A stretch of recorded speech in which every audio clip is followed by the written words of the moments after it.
Welcome to today's Explainer. We're unpacking a psychological dynamic that pretty much every single one of us has dealt with in the digital age. You know that universally frustrating sinking feeling in your stomach? You send a text to someone you really care about, maybe someone you're dating, or even a close friend. You see that little red receipt, and then crickets. Literally nothing.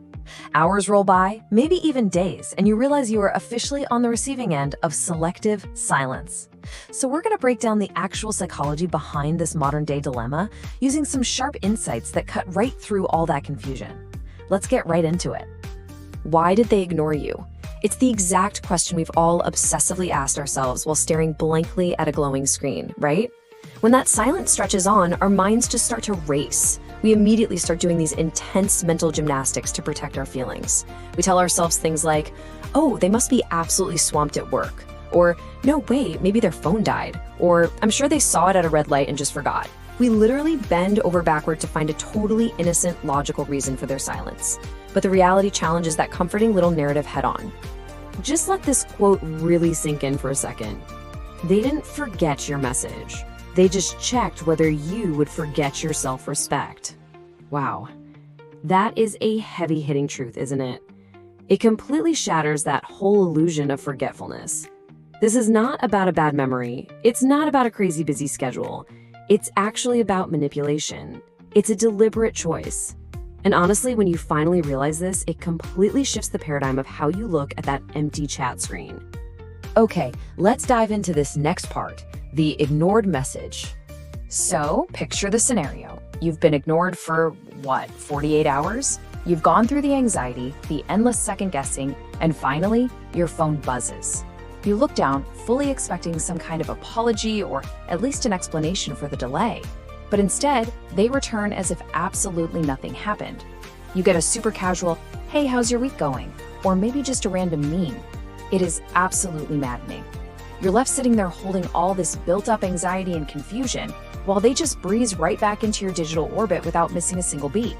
It's totally disorienting, and it makes you feel like maybe you were crazy for even caring in the first place. But listen to me, you aren't crazy. This casual return, it's a very specific, highly calculated maneuver. Which brings us to the real core of this dynamic, the hidden power play. Now, what's really interesting about this slide is the stark contrast between our naive, hopeful assumptions and the actual manipulative intent at play. We've got to stop looking at this as just a simple communication failure. We tell ourselves, oh, they are just too busy.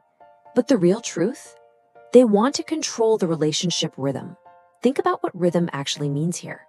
The person who decides exactly when a conversation starts and stops, well, they're the person holding all the power.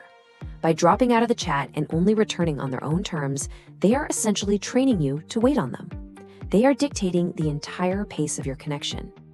And that leads us straight into a pretty critical realization. This is all about testing your self-respect. I want to be very firm with you here. They are actively gathering data on what you will tolerate.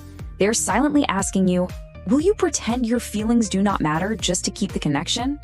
It's a test to see if your fear of losing them is somehow greater than your own self-worth. If they pop back up with a casual hey, and you immediately reply with a cheerful hey, so good to hear from you, totally ignoring the fact that they just blatantly disrespected your time, well, you've kind of failed the test. You've just signaled to them that your feelings can be totally pushed aside just as long as they throw you a tiny crumb of attention. But here's the good news. Once you see the test for exactly what it is, you can choose a totally different path. Let's talk about the mature response. Before we talk about exactly what to do, the psychology is super clear on what not to do. When you realize you've been ignored, your instinctive, totally panicked reactions usually fall into one of three buckets. You double text, you send some passive-aggressive remark, or you just completely blow up. But the guidance here is absolute. Don't chase, don't complain, and don't overreact. Why? Because chasing, complaining, and overreacting all just prove that they successfully disrupted your peace. It shows they still hold power over your emotions. You are still playing their game. So the crucial point is this incredibly empowering concept, adjusting access. This is the mature move of modifying your availability to someone rather than emotionally reacting to their selective silence. You don't need to block them. You certainly don't need to write some long, dramatic paragraph explaining how hurt you are.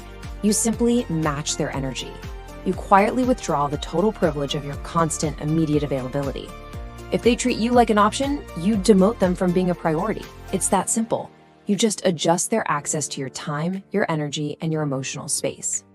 As we wrap up this explainer today, I really want to leave you with a question to sit with. Who currently has unearned access to you? Seriously, think about the people in your life who absolutely love your rapid responses, your empathy, your undivided attention, but who routinely offer you selective silence in return. It might just be time to quietly and maturely adjust their access. Protect your peace, remember your worth, and definitely don't let anyone else control your rhythm. Thanks so much for diving into this with me today. Made you wondering, Mom. He sees you wondering.